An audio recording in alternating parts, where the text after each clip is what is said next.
The gallbladder is this sac-like organ tucked under the liver. In the normal state, the gallbladder is rather thin, and unlike the rest of the tubular gut, it is composed of only three layers: the mucosa, the lamina propria, and a muscle layer. On one side, it's covered by the liver, on the other side by peritoneum and fat. The mucosa is thrown into these papillary-like folds that could potentially appear very prominent. So here are the three layers: the epithelium, the lamina propria, and the muscle layer.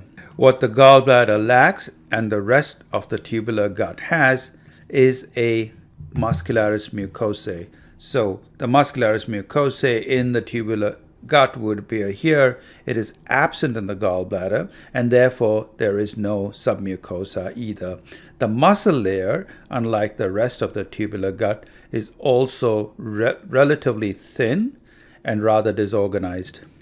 The epithelium is composed of a single layer of columnar cells with basal nuclei, no nucleoli, smooth nuclear membranes, an apical compartment of cytoplasm. Notice there is very little mucin. If at all, you might see mucin at the very top. Occasionally, you see these darker pencil-shaped cells.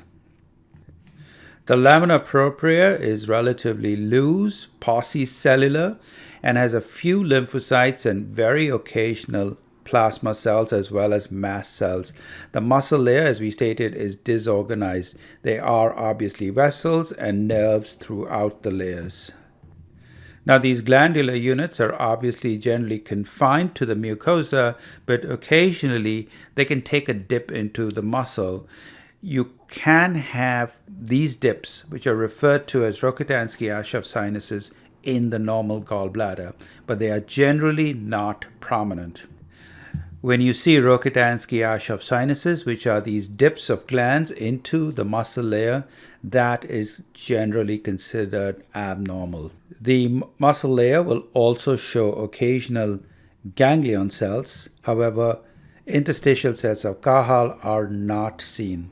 The gallbladder drains into the cystic duct, which eventually drains into the common hepatic duct, and the cystic duct is thrown into folds, referred to as the valves of Hester, not shown here.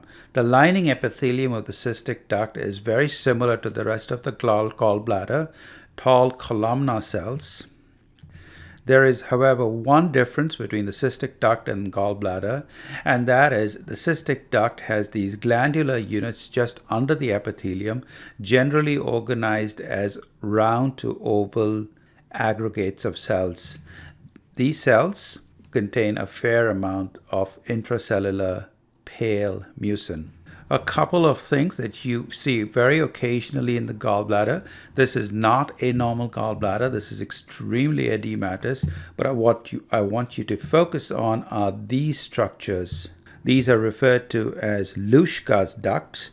These ducts do not connect up with the gallbladder. Instead, they connect with the biliary system. They're more often found on the hepatic side, but occasionally you may see them like this on the serosal surface. Or ducts of Lushka are lined by cuboidal to columnar epithelium. And finally, occasionally you might find these paraganglia. These are made up of very circumscribed aggregates of very monomorphic cells. These are neuroendocrine cells. Notice a nerve bundle right here. And even less commonly, you might have heterotropia. The most common form of heterotropia in the gallbladder is the pancreas. Here's the gallbladder up here.